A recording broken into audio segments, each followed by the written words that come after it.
Hello everyone, आपका स्वागत है मेरे यूट्यूब चैनल एसके अर्निंग का डिस्क्रिप्शन में। तो दोस्तों, आज हम देखने वाले कि जो 26 तारीख को हमारा जो इंग्लिश का पेपर होने वाला है उसमें कौन कौन से टॉपिक्स आ सकते हैं और कौन कौन से टॉपिक उसमें आने के लिए इम्पोर्टेंट हैं। दोस्तों, आप इस वीडियो को पूरा ज़रूर देखें। तो चलिए दोस्तों, हम वीडियो को शुरू करते हैं। तो दोस्तों, यदि ये वीडियो आपको अच्छी लगे तो इस वीडियो को एक लाइक कर दें, साथ में हमारे चैनल को सब्सक्राइब कर लें। तो दोस्तों, आपको इस वीडियो को देखने के बाद आपको पूरा क्लियर हो जाएगा कि आपको कैसे पढ़ना है इन 2 से 3 दिनों में। तो देखिए दोस्तों, सबसे पहले आपको तो अपने पेपर को डिवाइड करना है बेस्ट वे में।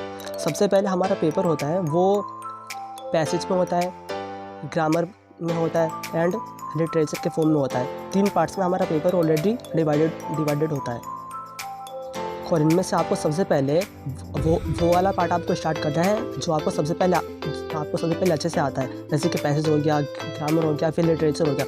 ज़्यादातर बच्चे लिटरेचर को स्टार्ट करते हैं क्योंकि वो उसे पहले से पढ़े आपको स्टार्ट करते हैं सबसे पहले अपने हिसाब से। तो सबसे पहले यदि हम पैसेज को स्टार्ट करते हैं तो हमें पैसेज को पूरे में से पूरे नंबर चाहिए कि यह आपका टारगेट होना ही चाहिए सबसे पहले कि हमें पैसेज में पूरे 20 में से 20 नंबर लाने ही लाने हैं।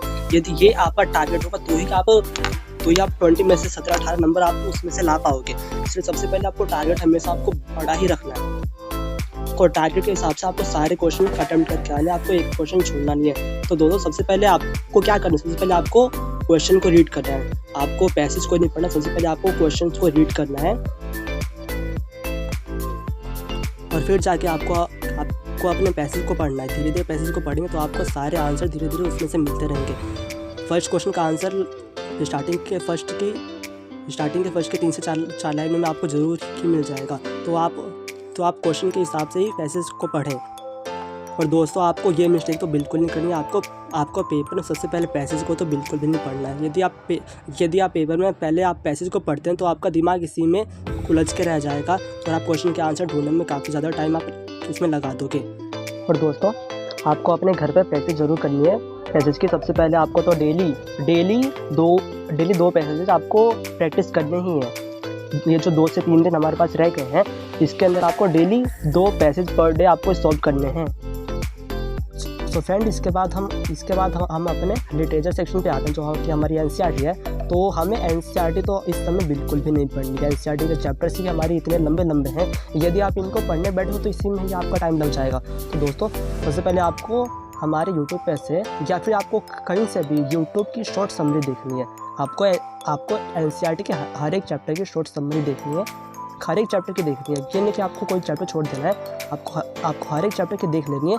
10 से 15 मिनट की वीडियोस रहती है छोटी, तो आप इनको ईजिली देख सकते हैं यूट्यूब से। और दोस्तों, इसके बाद आपको एनसीईआरटी के क्वेश्चन आंसर पढ़ने हैं।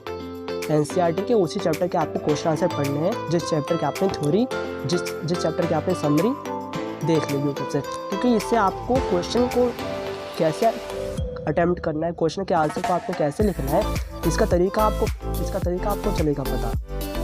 सो फ्रेंड्स, अब आगे बढ़ते हैं और अब देखते हैं कि कुछ इफेक्टिव टेक्निक्स कौन सी हैं जो कि हमारे लिए पेपर में यूज़फुल होंगी।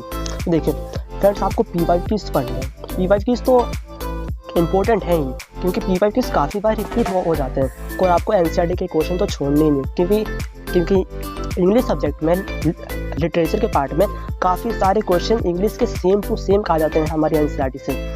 और फ्रेंड्स, ये मैं आपको बता रहा हूँ कि आपको एनसीईआरटी के क्वेश्चन पढ़ने हैं। इसका मतलब कि आपको रट्टा उनका नहीं मारना है, आपको उनको समझना है। आपको उनको समझना कि यहाँ की क्वेश्चन का मतलब क्या है और उसका आंसर क्या बोल रहा है। तो दोस्तों, आप पेपर में जाके आप उसको बना के फिर लिख सकते हैं थोड़े बहुत। और फ्रेंड, उसके बाद आपको लॉन्ग आंसर टाइप के क्वेश्चन देखने हैं, क्योंकि उसमें से काफ़ी सारे छोटे क्वेश्चन हमारे पेपर में बन जाते हैं।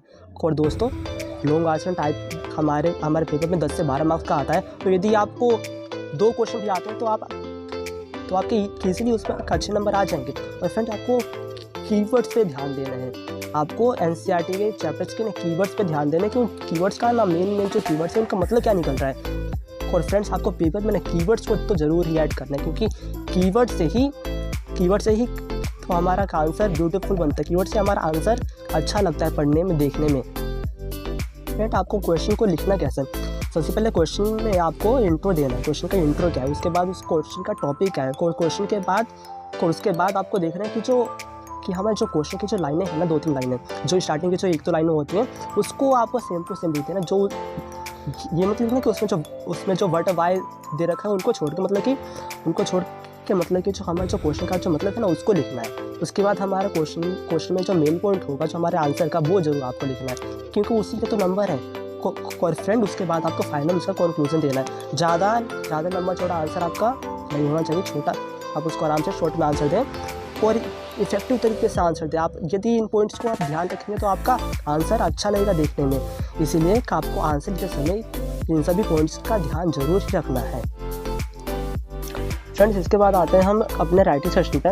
राइटिंग इंपॉर्टेंट पार्ट होता है जो कि हमारा लेटर राइटिंग होता है। तो फ्रेंड्स इस बार हमारा लेटर टू राइटर आ रहा है, जो कि हर बार मतलब कि किसी ना किसी पेपर में आता ही रहता है।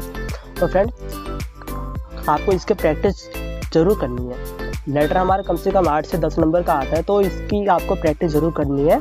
कम से कम आपको घर पे 3 से 4 लेटर्स पढ़ने हैं, उनकी प्रैक्टिस करनी है, उनको लिख के देखना है। और इसके बाद फ्रेंड्स आपको अपनी ग्रामर पे आना है, क्योंकि ग्रामर भी हमारी इंपॉर्टेंट होती है पेपर में। हमारा जो एग्जामिनर होता है वो चेक करते हैं कि हाँ हमने पेपर को कैसे लिखा है, उसमें हमारी ग्रामर मिस्टेक्स कितनी हैं। तो सबसे पहले आपको ग्रामर को कंप्लीट कैसे करना है। तो आप यूट्यूब पे काफ़ी सारे आपको वीडियोस मिल जाएंगी ग्रामर के ऊपर, जो कि 1 शॉट में आपको पूरा ग्रामर रिवाइज करवा देंगी। तो आपको उनमें से 1-2 वीडियो कोई सी भी देख लेनी है और इसके बाद उनके ऊपर थोड़े से क्वेश्चन को सॉल्व कर लेना है।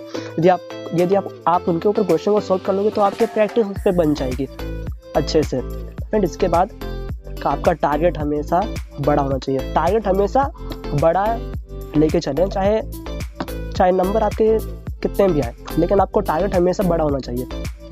हमेशा सारे बच्चों को टारगेट कम से कम 95% का तो लेके ही चलना चाहिए था, क्योंकि यदि हमारा टारगेट जब बड़ा रहेगा तो हम कुछ बड़ा कर पाएंगे। देखिए अब हम आगे चलते हैं। तो thank you very much friends हमारी वीडियोस को देखने के लिए। तो मिलते हैं अगली वीडियो में। यदि आपको इनमें से किसी भी टॉपिक के ऊपर और वीडियो चाहिए तो आप हमें कमेंट करें। हम ये वीडियो अच्छी लगे तो इस वीडियो को एक लाइक कर दें और हमारे चैनल को सब्सक्राइब कर दें। और यदि आपको इनमें से किसी भी टॉपिक्स में कोई भी प्रॉब्लम आती है तो आप हमें कमेंट करें, हम उसके ऊपर वीडियोज़ को ज़रूर लेके आएंगे। यदि आपको इंग्लिश के इंपॉर्टेंट क्वेश्चन चाहिए तो आप उसके लिए भी हमें कमेंट करें, हम ज़रूर इंपॉर्टेंट क्वेश्चन की वीडियोज़ को भी लेकर आएंगे। तो चलिए दोस्तों, तब तक के लिए मिलते हैं वीडियो में। तब तक के लिए टेक केयर, बाय बाय।